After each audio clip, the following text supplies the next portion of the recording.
Hello, everybody out there. Gotta adjust this camera angle real quick, okay?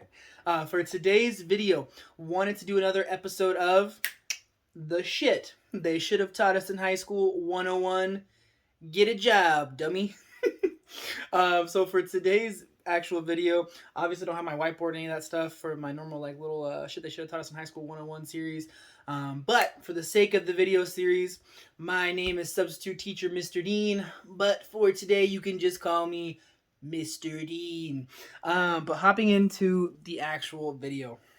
Um, this whole idea of getting a job dummy, coming from somebody like myself who has been a hiring manager, as well as like some of the people I interviewed for like the greater than careers, a lot of them had hired people within their current positions or were hiring managers before within their roles within their different like professions, whatever you want to call it.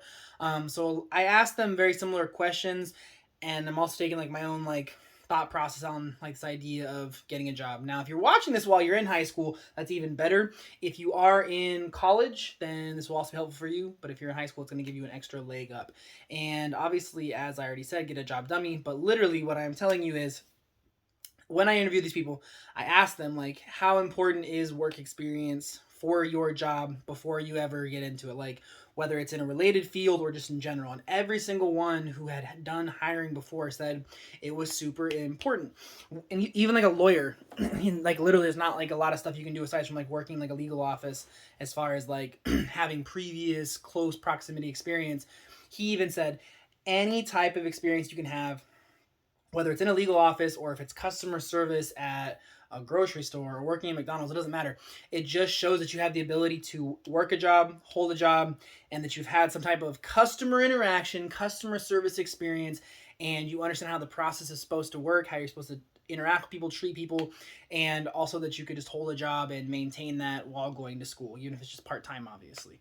And same thing for myself, from my own perspective, is I can't tell you how weird and frustrating and just frustrating, I guess, it can be when you get a bunch of applications in for a position, even if it's a entry level position and somebody's never had any job experience before.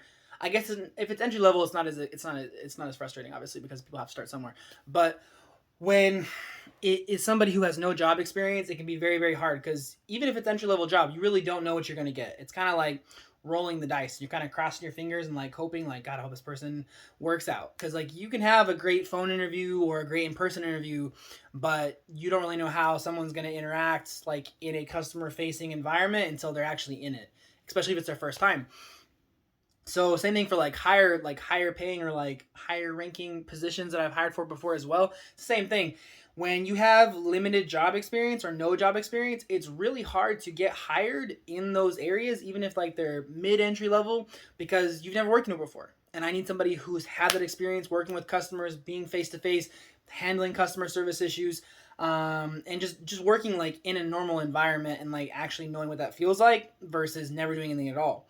So I'm telling you, human to human, and something I said not just for myself, but people I've interviewed before, is it's really going to be helpful and beneficial for you. Whether it's in a related field that you possibly want to go into, especially if you're in high school, you might have no idea what you want to do, and that's completely fine. Maybe you do. But any type of job that you work, again, like whether it's a grocery store, fast food, working as a server, it doesn't matter.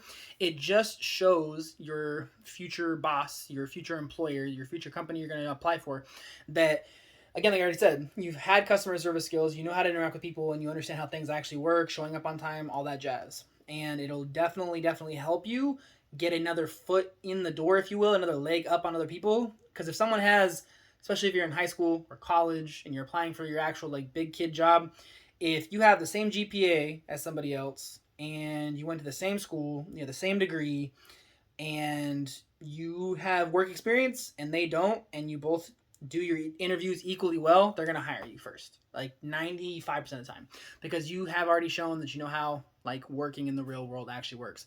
And I, again, have asked those people before, like, would you hire people who have no work experience? And they've all said like, yes, but it also can be really hard. Unless it's an entry level position, then obviously you don't have to have experience, because you have to get experience somewhere for an entry level position.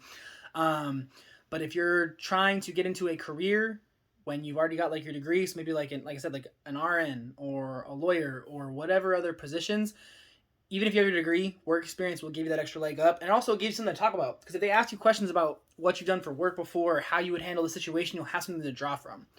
One more piece of like helpful information that I'll give you too, having reviewed resumes before, is if you can avoid it, try not to be the person who's worked a job for 3 months, 1 month, 6 months, 2 months, and have a resume that's 6, 7 jobs deep and they're very, very short increments of time, because then you'll be taking my advice, but it'll negatively impact you. They also do want to see that you've been able to stay somewhere for 6 months to a year, I'd say at a minimum, because obviously, when you're in high school or you're in college, it makes sense that you don't want to work a job you hate, so you don't want to be there forever.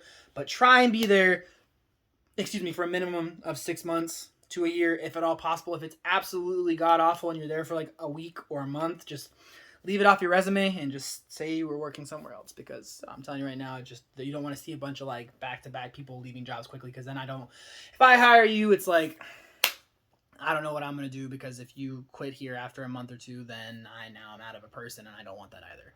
So those are kind of like my quick tips revolving around this thing. I know it's very, very straightforward, kind of very similar to the last video that I did on like the shit that should have taught us in high school, but it's one of those things where I don't think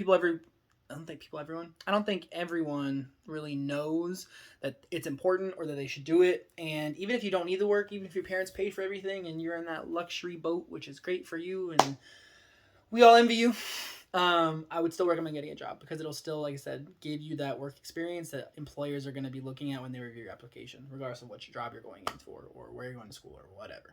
So that's my recommendations. Hopefully it is helpful. If you guys did enjoy the content, if you feel like this video will be helpful for somebody else, if you feel like the other videos that I've done, like the other 100 and some videos, will be helpful for somebody else, please share the video directly with somebody. Please tag them in the video.